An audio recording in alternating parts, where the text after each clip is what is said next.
कच्चा आम यानी कि कैरी का सीज़न तो स्टार्ट हो गया है और इसके अचार चटनी मुरब्बे तो बनते ही रहते हैं। लेकिन आज जो मैं वीडियो लेकर आई हूँ वो है कैरी का शरबत। तो जल्दी से वीडियो को कर लें लाइक। कच्चे आम का पानी तो बहुत मशहूर है और ये लू से भी बचाता है, लेकिन इसकी पहचान कैसे करें। अभी जो कैरियाँ आ रही हैं वो लंबी शक्ल की है और इस तरह की गोल भी है। तो जल्दी से ये कैरियाँ आप ले लें। इसके लिए हमें चाहिए 1 किलो कैरी और यहाँ पर मैंने भुना हुआ कुटा ज़ीरा लिया है, चीनी, चाहें तो काला नमक और गुड़ में भी आप बना सकते हैं।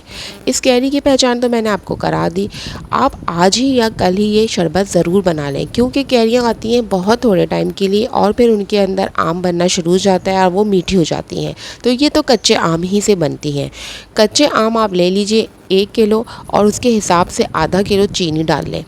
थोड़े से मीठे हो आम, गोल कैरी खट्टी होती है और लंबा जो कैरी की शेप होती है वो बिल्कुल ठीक होती है। तो यहाँ पर हो गई कैरी की पहचान और अब हम बना लेते हैं इसका शरबत, जो कि है गर्मी का तोड़। इसको घर में बनाएं जूस को, ये रॉ मैंगो से बहुत मज़े का बनता है। यहाँ पर मैंने गुठलियाँ नहीं निकाली, साथ ही मैंने बस कट करके डाल दिया कुकर में टाइम बचाने के लिए। आप इसके अंदर पानी 1 जग डाल सकते हैं और इसके अंदर मैंने काला नमक ऐड करके इसको पकने के लिए रख दिया। कुकर में जल्दी बन जाएगा, चाहें तो आप पतीली में भी बना सकते हैं। गुठलियों के साथ लगा हुआ पल्प बहुत ज़्यादा होता है, इसलिए उसको वेस्ट मत कीजिए।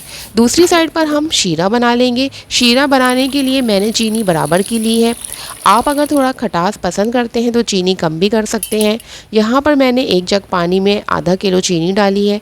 अब हमारी ये गल चुकी थी, इसको हम एक स्ट्रेनर में डालकर छान लेंगे अच्छी तरीके से। छानने के बाद इसको ठंडा कर लेंगे। इसका पल्प बहुत से लोग छान कर बनाते हैं, लेकिन इसको ना छानें और ऐसे ही इसको बनाएं। इसके अंदर ना बाल है ना रेशा है, सिर्फ गुठली है जिसको हम ठंडा करके साफ़ कर लेंगे। दूसरी तरफ हमारा शीरा तैयार हो रहा है। एक तार का शीरा रेडी हो गया है और इसकी पहचान आपको करनी है तो इस तरीके से स्पून में लेके आप फिंगर में चेक भी कर सकते हैं। यहाँ पर गुठलियाँ ठंडी होने के बाद मैं इनको साइड में कर लूँगी और इनको एक साइड में करने के बाद इसके अंदर जितना भी पल्प है आप इसको निकाल लीजिए। ये बहुत यमी और मज़े का बनता है और बहुत फ़ायदेमंद होता है। ये देखिए, साफ़ करने के बाद गुठलियाँ ऐसी हो गई और चाहे तो आप इनको ड्राई अरेंजमेंट में भी यूज़ कर सकते हैं। यहाँ पर मेरे पास ये पल्प आ गया। अब मैं इसको ठंडा करके किसी भी मिक्सर में आप इसको पीस लीजिए। इसको ग्राइंडर में पीसने के बाद इसको छानने की बिल्कुल ज़रूरत नहीं रहेगी, क्योंकि कैरी में रेशा नहीं है और यहाँ पर शीरा रेडी हो चुका है।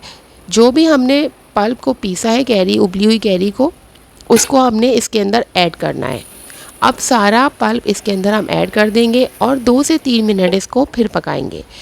आप यकीन कीजिए, ये शरबत इतना मज़े का बनता है कि आप इसको पिएंगे तो 1 गिलास के बाद और 2-3 गिलास पीते ही चले जाएंगे। ये ऐसा मज़ेदार जूस है कि पीते ही जाएं। खूबसूरत स्किन भी हो जाती है और इसमें विटामिन सी भी बहुत होता है। गर्मी का तोड़ भी है ये। तो चले रेसिपी जल्दी से देख लेते हैं। यहाँ पर मैंने कुटा हुआ ज़ीरा भून के डाला है बिल्कुल एंड में। अब ये मेरा बिल्कुल रेडी हो गया है। अब मैं इसको ठंडा कर लूँगी। ठंडा करने के बाद आप इसको किसी भी जार इसमें भर सकते हैं और 6 से महीने या साल भर यूज़ कर सकते हैं। यहाँ पर ये देखिए, इसको छानने की भी ज़रूरत नहीं, इसके अंदर बिल्कुल कोई रेशा नहीं है और ये बहुत गाढ़ा सा मेरे पास जूस रेडी हो गया कच्चे आम का। यहाँ पर ये डाइजेस्टिक प्रॉब्लम्स में भी बहुत फ़ायदेमंद है और हार्ट की प्रॉब्लम में भी।